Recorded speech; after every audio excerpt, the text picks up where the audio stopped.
ഇന്ത്യയ്ക്കുമേൽ American president Donald Trump ഏർപ്പെടുത്തി 25% പിഴ തീരുവ നവംബർ 30-ന് ശേഷം പിൻവലിക്കാൻ സാധ്യതയുണ്ടെന്ന് കേന്ദ്ര സർക്കാരിന്റെ മുഖ്യ സാമ്പത്തിക ഉപദേഷ്ടാവ് വി ആനന്ദ നാഗേശ്വരൻ.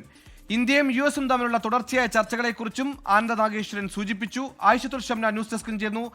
ആയിഷത്തുൽ ഷംന, നേരത്തെ റഷ്യയുമായുള്ള എണ്ണ വാങ്ങുന്ന ഇന്ത്യ പിന്നോട്ട് പോകുന്നില്ല, അതേസമയം ചൈനയുമായി കൂടുതൽ അടുക്കുന്നു. ഇതൊക്കെയാണോ ഇത്തരത്തിൽ ഈ പിഴത്തിരിവ് ഒഴിവാക്കാൻ അമേരിക്കയെ നിർബന്ധിതമാക്കുന്നത്? ഈ സാധ്യതകൾ എന്തൊക്കെയാണ് സൂചിപ്പിക്കുന്നത്? തീർച്ചയായും സുഹേൽ നേരത്തെ സൂചിപ്പിച്ചതുപോലെ തന്നെ, അതായത് ട്രംപിന്റെ ഭാഗത്ത് നിന്ന് ഒരു തരത്തിലും ഇന്ത്യ പിന്നോട്ടില്ല. റഷ്യയിൽ നിന്നും എണ്ണ വാങ്ങുന്നത് ഇന്ത്യ തുടരും. അങ്ങനെ ട്രംപിന്റെ വെല്ലുവിളികൾ ഭയന്നൊന്നും പിന്നോട്ടില്ല എന്ന് ഇന്ത്യ വ്യക്തമാക്കിയിരുന്നു. ഇതേ തുടർന്ന് തന്നെയാണ് ഒരു ചർച്ച ഇനിയും നടക്കുന്നത്. വരും ദിവസങ്ങളിലും ഇത് സംബന്ധിച്ച് ചർച്ചയുണ്ടാകും. ഒടുക്കം അമേരിക്ക തന്നെ നിലപാടിൽ നിന്ന് പിന്നോട്ട് പോകുന്നു എന്ന തരത്തിലേക്കാണ് ഇപ്പോൾ റിപ്പോർട്ടുകൾ വരുന്നത്.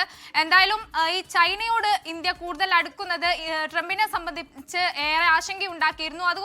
അതുകൂടി മുന്നിട്ട് നിന്നുകൊണ്ട് തന്നെയാണ് എന്തായാലും അടുത്ത 8 മുതൽ 10 ആഴ്ചയ്ക്കുള്ളിൽ, അതായത് 2 മാസത്തിനുള്ളിൽ തന്നെ ഈ അധിക തീരുവ, അതായത് പിഴത്തീരുവയായി ഏർപ്പെടുത്തിയിരുന്ന 25%, അതിൽ നിന്നും അമേരിക്ക പിന്നോട്ട് പോവാൻ സാധ്യതയുണ്ട് എന്ന തരത്തിലാണ് ഇപ്പോൾ റിപ്പോർട്ടുകൾ വരുന്നത്. ഒപ്പം തന്നെ വരും ദിവസങ്ങളിലും തുടർച്ചയായി ചർച്ചകൾ ഉണ്ടാകും. നേരത്തെയും ട്രംപ് സൂചിപ്പിച്ചിരുന്നു, അതായത് ഇന്ത്യയുടെ ഭാഗത്ത് നിന്ന് ഒരു തരത്തിലും ഇന്ത്യ പിന്നോട്ടില്ല, അങ്ങനെ റഷ്യയിൽ നിന്ന് എണ്ണ വാങ്ങുന്നത് തുടരുമെന്ന് ഇന്ത്യ വ്യക്തമാക്കിയ ഘട്ടത്തിലൊക്കെ ട്രംപ് പറഞ്ഞിരുന്നു. ഇന്ത്യ എക്കാലത്തും നല്ല സുഹൃത്താണ്, മോദി ഏറ്റവും നല്ല സുഹൃത്താണ്. പക്ഷേ ഈ റഷ്യയിൽ നിന്ന് എണ്ണ വാങ്ങുന്നത് മാത്രമാണ് അമേരിക്കയെ സംബന്ധിച്ച ഒരു പ്രശ്നം. അതിൽ നിന്നൊക്കെ അപ്പോഴും ട്രംപിന്റെ ഭാഗത്ത് നിന്നുള്ള ഒരു പ്രതീക്ഷ ഇങ്ങനെയുള്ള ഭീഷണികൾ ഭയന്ന് ഇന്ത്യ പിന്നോട്ട് പോകുമെന്നതായിരുന്നു. പക്ഷേ അങ്ങനെ ഇന്ത്യ മുട്ടുമടക്കാത്ത ഒരു സാഹചര്യത്തിലാണ് ചർച്ചകൾ നടക്കുന്നു. അമേരിക്ക തന്നെ ഒടുക്കം മുട്ടുമടക്കി പിന്നോട്ട് പോകുന്നു, നിലപാടിൽ നിന്ന് പിന്മാറുന്നു എന്ന് മനസ്സിലാക്കുന്നത്.